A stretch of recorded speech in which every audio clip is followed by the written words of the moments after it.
Good morning all of you. Learning success point YouTube channel में आपका बहुत बहुत स्वागत है। जैसा कि इस समय जो प्रीवियस जो वीडियो है वो सोशोलॉजी के बारे में है। सोशोलॉजी है क्या और उसके स्कोप क्या है, उसके सब्जेक्ट मैटर क्या है, ठीक है। और आगस्ट काम ने सोशोलॉजी के बारे में क्या सोचा है, आखिर उन्होंने कैसे कल्पना किया था कि समाजशास्त्र का एक आविष्कार किया। पूरे यूरोप में जो है कि सोशोलॉजी किसी न किसी रूप में पढ़ाई जाती थी। तो कहने का मतलब ये है कि आज बेसिक सोशोलॉजी के जो स्कोप और सब्जेक्ट मैटर ऑफ सोशोलॉजी, या यूँ कहें कि आज हम चर्चा करेंगे समाजशास्त्र का क्षेत्र या विषय वस्तु। स्पेशली इसी टॉपिक के बारे में आज चर्चा करेंगे कि लोगों का इसके प्रति क्या क्या है। चाहे इंडियन थिंकर के बारे में बात करें, चाहे वेस्टर्न थिंकर के बारे में बात करें, कहीं ना कहीं सोशोलॉजी का जो समाजशास्त्र क्षेत्र है वो ब्रॉड है और उसके विषय वस्तु भी लगभग ब्रॉड है। वेस्टर्न जो सोशोलॉजी है, जो वेस्टर्न थिंकर है, जो मेन सोशोलॉजी की बात की है, उनका कहने का मतलब है कि जो सब्जेक्ट मैटर है वही स्कोप भी है। लेकिन इंडियन कंटेक्स्ट में या इंडियन सिनेरियो में जब सोशोलॉजी का हम स्टडी करते हैं तो उन्होंने अलग अलग एक व्याख्या किया है। जो भी थिंकर्स हैं, चाहे इंडियन थिंकर्स हो, जो भी मतलब सोशोलॉजी में अपना योगदान दिए हैं, उनके कहने का मतलब है कि वो कहते हैं कि समाजशास्त्र जो क्षेत्र होता है वो विषय वस्तु अलग अलग होता है। लेकिन वेस्टर्न थिंकर ऐसा बिल्कुल नहीं मानने को तैयार है कि अलग अलग होता है। वो कहते हैं कि दोनों एक ही है। जो स्कोप है, चाहे सब्जेक्ट मैटर ऑफ सोशोलॉजी हो, क्योंकि मार्केट में इतने बुक है कि एक नया स्टूडेंट या नया कंपटीटर, चाहे सोशोलॉजी से यूजी पीजी करने वाला स्टूडेंट, चाहे तो जो रूरल एरिया में रह के पढ़ाई करते हैं, प्रिपेयरिंग करते हैं, कंपटीशन की हो चाहे वो अपने कोर्स की हो, सोशोलॉजी में तो एडमिशन ले लेते हैं। उन्हें पता है कि सोशोलॉजी एज ए समाजशास्त्र है। समाजशास्त्र कहने का मतलब यह है कि जो समाज में नियम कानून, वेशभूषा, कस्टम, ट्रेडिशन, मोर, जो रूल्स हैं, उन्हें लगता है कि ये इसी तरह का होगा। ये तो होता ही है। इंट्रोडक्शन ऑफ सोशोलॉजी में जो बेसिक सोशोलॉजी होती है वो इंडियन कंस्टेंट में ही होता है। लेकिन कहने का मतलब ये है कि इस बेस पे वो सिलेक्शन ले लेते हैं कि चलो हम समाजशास्त्र पढ़ लेंगे। लेकिन उसका स्कोप मैंने आज बताऊंगा आपको कि उसका स्कोप इसलिए है कि कुछ ऐसे ऑथेंटिक बुक हैं। जैसे मैं बार बार ये चीज़ आपको कहता हूँ कि समाजशास्त्र में कुछ ऑथेंटिक बुक आप पढ़ने की कोशिश करिए। लाइफ में अगर सोशोलॉजी के जो भी यूजी पीजी के स्टूडेंट हैं, कुछ किताबें अपने पैसे के अपने पास हमेशा रखने की कोशिश करिए। क्योंकि ऐसा नहीं है कि हम डिग्री लेने के बाद हम उस सब्जेक्ट के बारे में थोड़ा मोड़ा जानते हैं। क्योंकि किताबें हमेशा आपको बी पॉजिटिव की ओर अग्रसर करती है, नेगेटिविटी की तरफ कभी आपको नहीं ले जाती है। मतलब एक अगर कहा जाता है एक नॉर्मल लाइफ में कि किताब जो होती है एक सच्चा मित्र होता है। तो आप उसको जितना स्टडी करेंगे उतना ज्ञान आएगा। लेकिन ये सोसाइटी है, समाज है, यहाँ हर तरह के लोग हैं, हर मानसिकता के लोग हैं, हर एजुकेशन लेवल के हैं। तो सबकी सोच एक नहीं हो सकती है। आप ही के अगर घर में देखा जाए तो 4-5 मेंबर्स होते हैं, लेकिन सबकी सोच अलग होती है। उसी प्रकार सोशोलॉजी के बारे में भी है। हमारे कहने का मतलब एक एग्जांपल आपको दिया है कि जिस प्रकार एक घर में इतने मेंबर्स होते हैं, जब सबका विचार अलग हो सकता है, सभी एक स्कूल से पढ़े होते हैं, सबकी आइडियोलॉजी, सोसाइटी के बारे में सोचना, सबके अलग विचार होते हैं। उसी प्रकार इंडियन कंटेक्स्ट में या इंडियन सिनेरियो में सोशोलॉजी के बारे में अलग अलग व्यूज़ है। तो आज हम बात करते हैं स्कोप आज सब्जेक्ट मैटर ऑफ सोशोलॉजी, समाजशास्त्र का क्षेत्र या विषय वस्तु के बारे में आज हम जानना चाहेंगे। तो आज हम केवल बात करते हैं क्योंकि प्रीवियस वीडियो में भी मैंने एलेक्स इंकल्स की बात किया। उनकी किताब थी व्हाट इज़ सोशोलॉजी। अगर मैं उसकी बात किया जाए, अगर आज हम बात करते हैं एलेक्स विक्टर्स, उनके द्वारा जो उनकी लिखी हुई पुस्तक है व्हाट इज़ सोशोलॉजी, अगर उसको छोड़ दिया जाए तो शायद हम बात करते हैं ऐसा कोई पाठ्य पुस्तक नहीं होगा जो पाश्चात्य समाजशास्त्रियों द्वारा लिखी गई होगी। मतलब कहने का मतलब है कि पाश्चात्य समाजशास्त्री एलेक्स निकल्स भी थे, वेस्टर्न थिंकर थे, लेकिन ऐसा कोई समाजशास्त्री नहीं है जो सोशोलॉजी के बारे में लिखा ना हो। सब लिखे हैं, कहने का मतलब सब लिखे हैं, लेकिन अपना अपना एक तर्क है, विचार है। उन्होंने ज़्यादा से ज़्यादा स्कोप या सब्जेक्ट मैटर को इतनी विस्तृत से चर्चा की गई है कि, लेकिन अधिकांश पुस्तकों में ये देखने को या ये बातों की चर्चा कम और समाजशास्त्री परिप्रेक्ष्यों सोशोलॉजिकल पर्सपेक्टिव की चर्चा ज़्यादा देखने को मिलती है।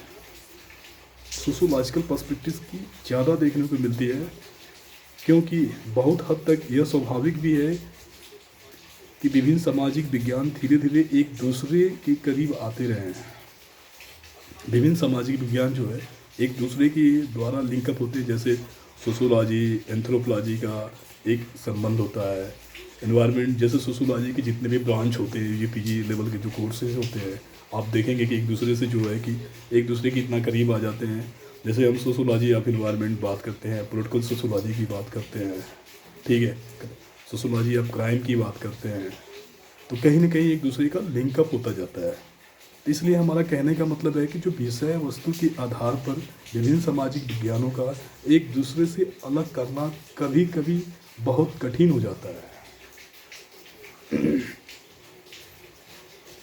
कहने का मतलब ये है कि हमने ये चीज़ कहा ना कि विषय वस्तु के आधार पर जो विभिन्न सामाजिक विज्ञानों का एक दूसरे से अलग करना कभी कभी बहुत कठिन हो जाता है, क्योंकि दो सामाजिक विज्ञानों के बीच विषय वस्तु संबंधी फर्क कम और विश्लेषण का नज़रिया या अध्ययन का दृष्टिकोण में फ़र्क ज़्यादा होता है।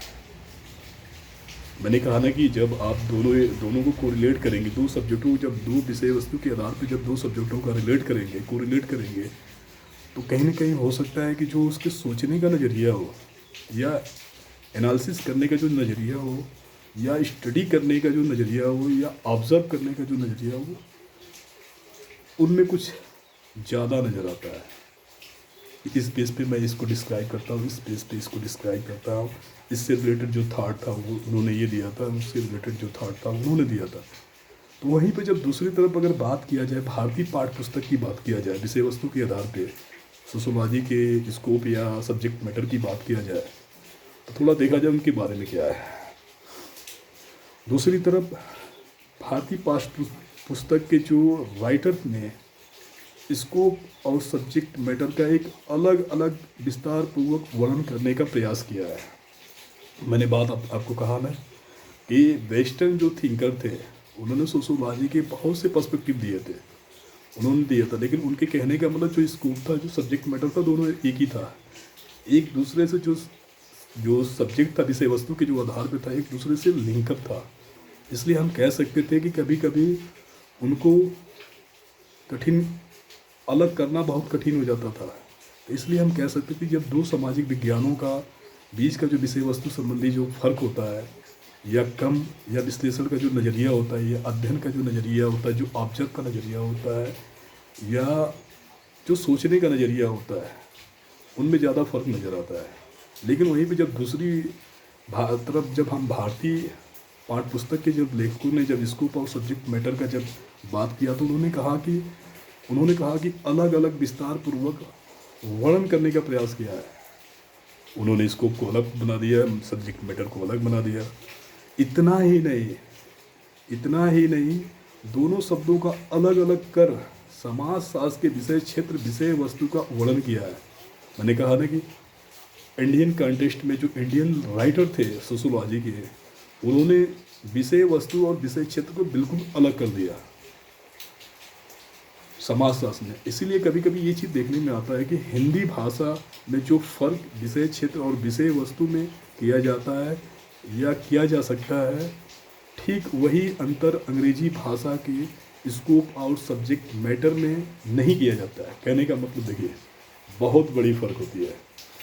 कि जब हम हिंदी भाषा में जो लेखक होते हैं, राइटर होते हैं सोशोलॉजी के, उनमें एक बहुत बड़ा फ़र्क, एक बहुत बड़ा गैप भी देखने को मिल जाती है कि जो उनका जो विषय क्षेत्र होता है वह और विषय वस्तु में जो प्रयोग करते हैं या प्रयोग किया जा सकता है, ठीक उनमें उतना चेंजिंग नहीं होती है जितना कि एक अंग्रेजी भाषा में जो राइटर होते हैं या वही राइटर अंग्रेजी भाषा में वो स्कोप और सब्जेक्ट मैटर में कोई भिन्न नहीं कर पा सकते हैं।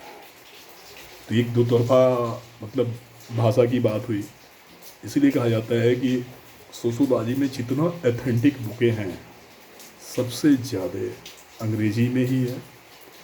और समाजशास्त्र में आप जो पढ़ते हैं कभी कभी उसका सेंस अलग हो जाता है, लेकिन अंग्रेजी में जो सेंस होता है वो बिल्कुल सेम होता है। तो कहने का मतलब है कि जो समाजशास्त्र की जो पाठ्य पुस्तक हैं वो सोशोलॉजी में बहुत ज़्यादा है और अंग्रेजी में बहुत ज़्यादा कम है। तो ये बात करते हैं, जब दोनों शब्द एक दूसरे से काफ़ी मिलते जुलते हैं, परस्पर व्याप्त या ओवरलैप्ड होते हैं, उसी तरह मात्र शब्दों का हेर फेर होता है, लेकिन दोनों की अंतर वस्तु में कोई अलगाव नहीं होता है। जो समाजशास्त्र की विषय वस्तु है वही उसका विषय क्षेत्र भी होता है। यही कारण है कि इस टॉपिक से रिलेटेड 50 या 100 ऐसे बुकों में जब आप पढ़ेंगे तो कन्फ्यूजन होती है। मोर स्टडीज मोर कन्फ्यूजन। इसीलिए कहा जाता है कि हिंदी में आप जो किताबें पढ़ते हैं कहीं ना कहीं आपको समस्याएं नज़र आती है। इसीलिए कहा जाता है कि यही कारण है कि जो पाश्चात्य समाजशास्त्री द्वारा जो लिखी गई तमाम प्रमाणिक पुस्तकों में ये दोनों शब्द एक ही अर्थ में प्रयोग किया जाता है। स्कोप और सब्जेक्ट मैटर या विषय वस्तु या विषय क्षेत्र दोनों का एक ही टर्मोलॉजी में प्रयोग किया जाता है, दोनों का अर्थ एक ही रूप में प्रयोग किया जाता है। इसलिए हम कह सकते हैं जो स्कोप के अंतर्गत लिखा गया है वही तथ्य दूसरी पुस्तकों में सब्जेक्ट मैटर के अंतर्गत लिखा गया है। इसलिए हम कह सकते हैं कि समाजशास्त्र की विषय वस्तु और विषय क्षेत्र आपस में एक घनिष्ठ रूप से जुड़े हुए होते हैं। इसलिए दोनों शब्दों का एक ही अर्थ में इस्तेमाल किया जाना चाहिए। और इस चीज़ को आप जब पढ़ेंगे, इसीलिए कहा जाता है कि समाजशास्त्र के जो मूल तत्व हैं और जेपी सिंह की जब किताब आप पढ़ेंगे तो वो काफ़ी, चाहे वो थिंकर के नाम हो, उसकी भी एकदम क्लियर कर रहे हैं। हम इमाइल दुर्खिम कहते हैं, लेकिन वो कहते हैं नहीं, email Durkheim is not name. वो कहते हैं कि एमिल डर्कहाइम नाम होती है, एमिल डर्कहाइम नाम होती है। इसलिए उन्होंने काफ़ी किताबों का जो अध्ययन किए थे जेपी सिंह ने, सबको करने के बाद सबको तोड़ मरोड़ को एक जगह एक प्लेटफॉर्म पे लाया और जो काफ़ी जो उच्चारण थे उन्होंने काफ़ी गलत था उसको भी चेंजिंग की है। उनकी किताबों में आप जब पढ़ेंगे तो वो चीज़ें ज़्यादा आपका जो व्यूज़ हो जाए, सोचने का जो नज़रिया होगा आपका बिल्कुल राइट होगा। इसीलिए प्रीफर किया जाता है, मैं बार बार कहता हूँ कि जेपी सिंह की बुक्स ले लीजिए, क्योंकि जेपी सिंह की बुक में मैंने कहा कि हर चीज़ों का वो तोड़ मरोड़ के पेश किए हैं और ज़्यादा ऑथेंटिक है। उनके बुक में भी ये बात कही गई है कि स्कोप और सब्जेक्ट मैटर दोनों एक ही है, दोनों एक ही अर्थ में प्रयोग होता है। इसलिए हम कहते हैं कि समाज में जो विषय वस्तु है, विषय क्षेत्र है, आपस में एक घनिष्ठ रूप से एक दूसरे से जुड़े हैं और इसलिए हम कह सकते हैं कि दोनों शब्दों का एक ही अर्थ में इस्तेमाल किया जाता है या प्रयोग किया जाता है। ये चीज़ तो क्लियर हो गई। वहीं पे अगर बात किया जाए गिंजबर्ग के अनुसार, एमिल डर्कहाइम ने समाजशास्त्र की विषय वस्तु को 3 भागों में डिवाइड किया है। गिंजबर्ग के अनुसार एमिल डर्कहाइम ने समाजशास्त्र को 3 भागों में विभाजित किया है। अब वो कौन कौन सी चीज़ें हैं तो मैं देखना चाहता हूँ। एक होता है सामाजिक आकारिकी, जिसे हम इंग्लिश में कहते हैं सोशल मॉर्फोलॉजी, और एक एक के बारे में हम आपको डिस्क्राइब करते जाएंगे, उसके बारे में बताएंगे। तो एक एक करके हम सबके बारे में डिस्क्राइब करेंगे। गिंजबर्ग ने इमाइल दुर्खिम के अनुसार जो है समाजशास्त्र की जो विषय वस्तु है उसको 3 भागों में बांटा गया था। पहला सामाजिक आकार की सोशल मॉर्फोलॉजी। एमिल डर्कहाइम का कहना है कि जो भौगोलिक पर्यावरण या क्षेत्रीय परिस्थिति एवं मानव जीवन के बीच जो गहरा संबंध है, बहुत ज़्यादा गहरा संबंध है। भौगोलिक परिस्थिति सिर्फ व्यक्तियों के जीवन को प्रभावित नहीं करती बल्कि समस्त सामाजिक जीवन को प्रभावित करती है।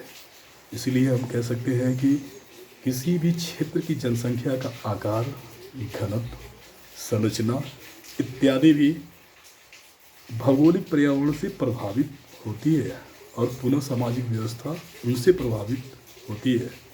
अतः हम कह सकते हैं कि समाजशास्त्र से प्रभावित होते हैं। अतः हम कह सकते हैं कि समाजशास्त्र का प्रमुख उद्देश्य यह अध्ययन करना होता है कि भौगोलिक पर्यावरण एवं समाज के बीच किस प्रकार का संबंध है। सामाजिक आकार की या सोशल मॉर्फोलॉजी में उनके कहने के मतलब है, एमिल डर्कहाइम ये कहते हैं कि जो भौगोलिक पर्यावरण होती है या और मानव जीवन के बीच बहुत गहरा संबंध होता है। भौगोलिक परिस्थिति सिर्फ व्यक्तियों के जीवन को प्रभावित नहीं करती बल्कि समस्त सामाजिक प्राणी के जीवन को भी प्रभावित करती है, क्योंकि किसी भी जनसंख्या का आकार, घनत्व, संरचना इत्यादि भौगोलिक पर्यावरण से प्रभावित होते हैं। इसीलिए हम कह सकते हैं कि जो समाजशास्त्र में जो विषय वस्तु का जो प्रमुख उद्देश्य होता है उसका अध्ययन करते हैं तो भौगोलिक पर्यावरण एवं समाज के बीच जो गहरा संबंध होता है। इसीलिए उन्होंने सामाजिक आकारिकी के बारे में बात किया था। दूसरा उन्होंने बात किया सामाजिक संरचना, सोशल साइकोलॉजी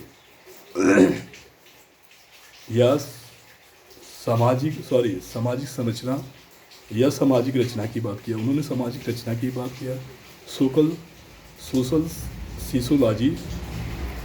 एमिल डर्कहाइम का कहना है कि समाजशास्त्र नैतिकता, धर्म, आर्थिक व्यवस्था, कानून जैसे जटिल विषयों का अध्ययन करता है। एमिल डर्कहाइम ने सामाजिक रचना में उन्होंने बताया कि जो समाजशास्त्र है वो नैतिकता, धर्म, आर्थिक व्यवस्था, कानून जैसे जटिल विषयों का अध्ययन करता है, क्योंकि उनका सामाजिक तथ्यों से गहरा संबंध होता है और सामाजिक संरचना के वे प्रमुख तत्व होते हैं। क्योंकि हमेशा एमिल डर्कहाइम जो है कि आप उनके थॉट में पढ़ेंगे तो सोशल फैक्ट की बात करते हैं, इसलिए उन्होंने धर्म की बात किया, नैतिकता की बात किया, कानून की बात किया, क्योंकि ये सब जितने भी एलिमेंट्स हैं ये सारे जटिल विषय हैं, क्योंकि इनके बीच एक गहरा संबंध होता है। इसलिए इन्होंने जो सामाजिक रचना की बात किया, दूसरा ऑप्शन ये था जिसके बारे में मैंने डिस्क्राइब किया।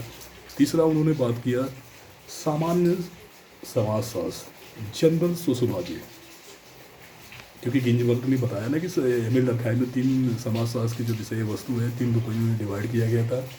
ठीक है, सामाजिक आकार की सामाजिक रचना और सामान्य समाजशास्त्र के या जनरल सोशियोलॉजी के बारे में लोग बात करें। अब थोड़ा सा देखते हैं कि जनरल सोशियोलॉजी होता क्या है। समाजशास्त्र के अंतर्गत सामाजिक तथ्यों के स्वरूप एवं प्रकारों का अध्ययन किया जाता है, जो कि हम कह सकते हैं कि इस अध्ययन से यह पता चलता है कि व्यक्ति और समाज का जीवन किन किन तथ्यों से प्रभावित होता है। सोशल फैक्ट की बात होता है, क्योंकि व्यक्ति और समाज दो एक ऐसे एलिमेंट होते हैं कि किन तथ्यों से प्रभावित दोनों को होते हैं। इसके अलावा जो सामान्य समाजशास्त्र का जो प्रमुख उद्देश्य यह पता लगाना होता है कि समाज के विभिन्न निर्धारक तत्व एक दूसरे से किस प्रकार और उन तत्वों में परिवर्तन के पीछे कौन कौन से नियम कानून काम करते हैं। सामान्य समाजशास्त्र की जब पता लगाते हैं तो हम ये कहते हैं कि समाज के विभिन्न निर्धारक जो तत्व होते हैं एक दूसरे से किस प्रकार जुड़े होते हैं और उन तत्वों में जो परिवर्तन होता है उसके पीछे कौन कौन से नियम कानून काम करते हैं, ये चीज़ हम पता लगाते हैं। वहीं पे मैक्स वेबर कहते हैं कि समाजशास्त्र की जो विषय वस्तु का जो उल्लेख किया है, वेबर ने कहा है कि सामाजिक क्रिया की जो वैज्ञानिक व्याख्या समाजशास्त्र की मुख्य विषय वस्तु होती है। एक चीज़ हम आपको हमेशा बताना चाहता हूँ, टू द पॉइंट या टू द ऑब्जेक्टिव के रूप में, एमिल डर्कहाइम हमेशा सोशल फैक्ट की बात करता है, व्यक्ति और समाज की बात करता है। मैक्स वेबर भी समाज की बात करते हैं, बट ये है कि जितनी भी सोशल एक्शन की बात किया, जब भी सामाजिक क्रिया की बात आए, अगर मैक्स वेबर ऑप्शन है तो बिंदास होकर मैक्स वेबर को आप टिक करिएगा। तो आज आपको थोड़ा सा मैक्स वेबर की बात किया, उन्होंने कहा ना कि मैक्स वेबर ने समाजशास्त्री जो विषय वस्तु का जो उल्लेख किया था, वेबर ने ये बताया कि सामाजिक क्रिया को जो वैज्ञानिक व्याख्या है वो समाजशास्त्र की मुख्य विषय वस्तु है, क्योंकि इसके अतिरिक्त उन्होंने ये भी बताया कि जो सामाजिक असमानता है, वर्ग है, आर्थिक व्यवस्था है, शक्ति है, धर्म है, नेतृत्व के प्रकार आदि को समाजशास्त्र की विषय वस्तु माना जाता है, ये मैक्स वेबर के अनुसार।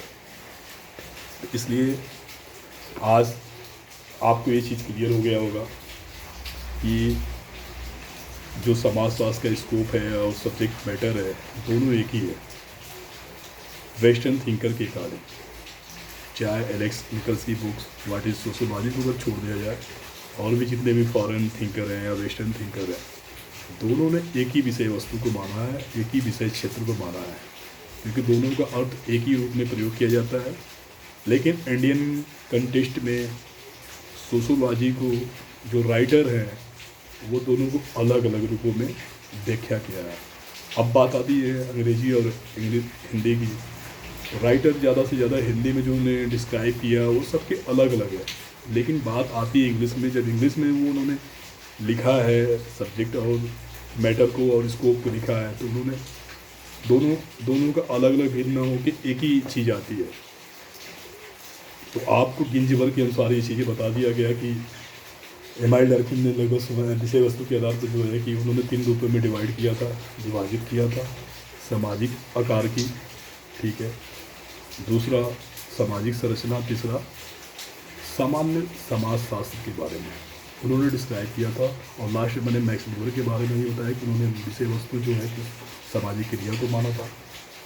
ये चीज़ आज इस पे लेक्चर दिया, और कल जो आने वाली आपकी जो वीडियो होगी वो समाजशास्त्र का विकास के बारे में वीडियो होगा।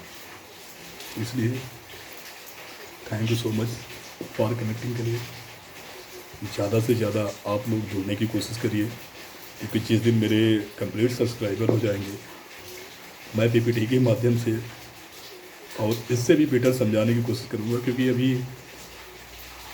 एजुकेशन के मामले में यूट्यूब मेरा पहला वीडियोस है, चैनल है। इससे पहले भी मैं बहुत कोशिश कर रहा हूँ कि वो इम्प्रूव हो जाए, उसके बाद मैं आगे बढ़ता हूँ। Thank you so much for connecting के लिए। और जितनी भी कोई समस्या हो समाजशास्त्र से रिलेटेड, अदर भी सब्जेक्ट, तो आप चैट बॉक्स में शेयर कर सकते हैं। Thank you so much.